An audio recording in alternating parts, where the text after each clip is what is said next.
They say some places hold secrets, but the observatory my grandfather left me, it held something far worse. It started with his death. Sudden, unexpected. We hadn't spoken in years, but his lawyer called with an inheritance.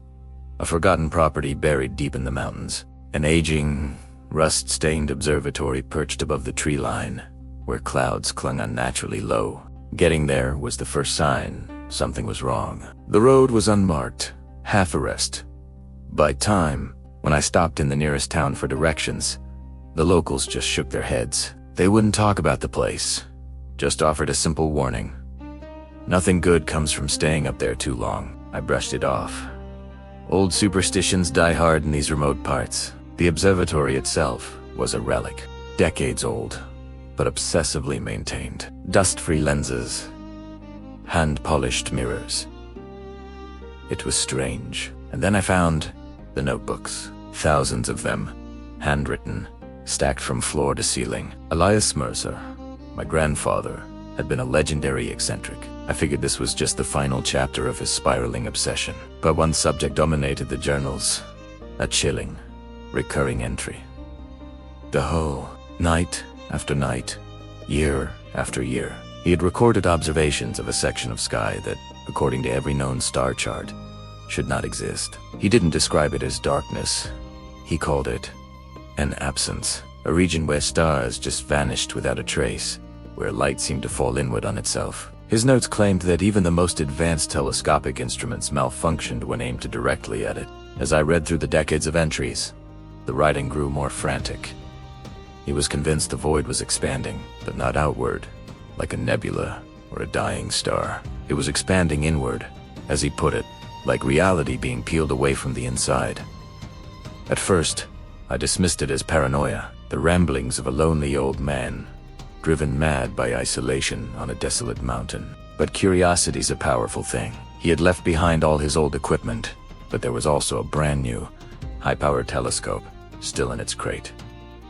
It was as if AD left it for me, a final test, or maybe a final warning. One night, I set it up, pointing the powerful lens to the exact coordinates I'd found scrawled over and over in his diary. My heart was pounding, half expecting to see nothing, to confirm my grandfather's madness. But then, I saw it, the whole. It was unmistakably, terrifyingly real. This wasn't just empty space. Still has a texture, a faint glow from background radiation. This was nothing, a perfect, light-devouring void. It absorbed everything. Light, measurement, even expectation. It was a patch of anti-reality stitched into the fabric of the cosmos. I pushed the magnification, my breath catching in my throat. And that's when the true horror began. Faint shapes started to emerge from the blackness.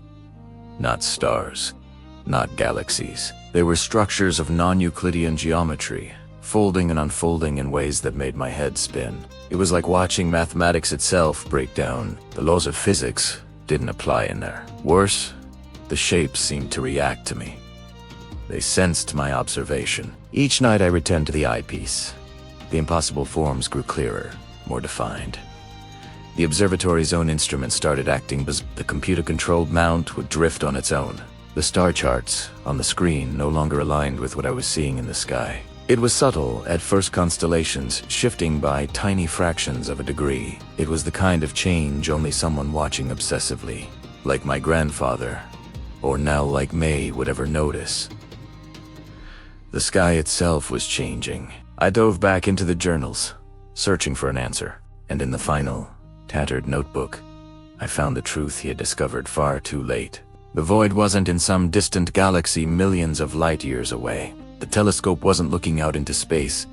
It was looking asterisk through asterisk something, a thinning membrane in the universe itself, stretched fragile and taut over this specific mountain peak. The observatory wasn't built here by accident. It was deliberately aligned to a cosmic wound, a scar that had been widening for generations. And now, my attention, my focus, had alerted something on the other side. The symptoms started soon after. A dizzying vertigo whenever I looked away from the telescope. A feeling of falling inward. I began to hear echoes of thoughts that weren't my own, whispering at the edge of my hearing. My dreams became nightmares of vast, impossible corridors folding in on themselves, forever. Then came the new journal entries. I'd find them in the morning, placed on my desk, written in my grandfather's unmistakable, spidery handwriting, but dated after his death. They described my actions from the previous night with perfect accuracy. They were predicting what I was going to do before I even did it. The Watcher was no longer just being watched. It was participating. Inside the void, the shapes were no longer abstract. They began to resemble structures. Then, eyes. Vast, ancient eyes. And then, a chilling, palpable sense of intention. On the final night, I felt a shift in the air. A deep hum that vibrated through the observatory floor. I looked through the eyepiece and saw the void subtly change shape. It wasn't expanding anymore. It was focusing, like a lens adjusting. As I leaned closer, a soul-crushing clarity washed over me. The whole was never just growing. All this time it was aligning. It was searching for an aperture. And now, the universe on the other side, the one made of impossible angles and hungry intentions, had finally found a place thin enough to look back through. It had found its eyepiece. It had found me. No one knows what happened to Elias Mercer.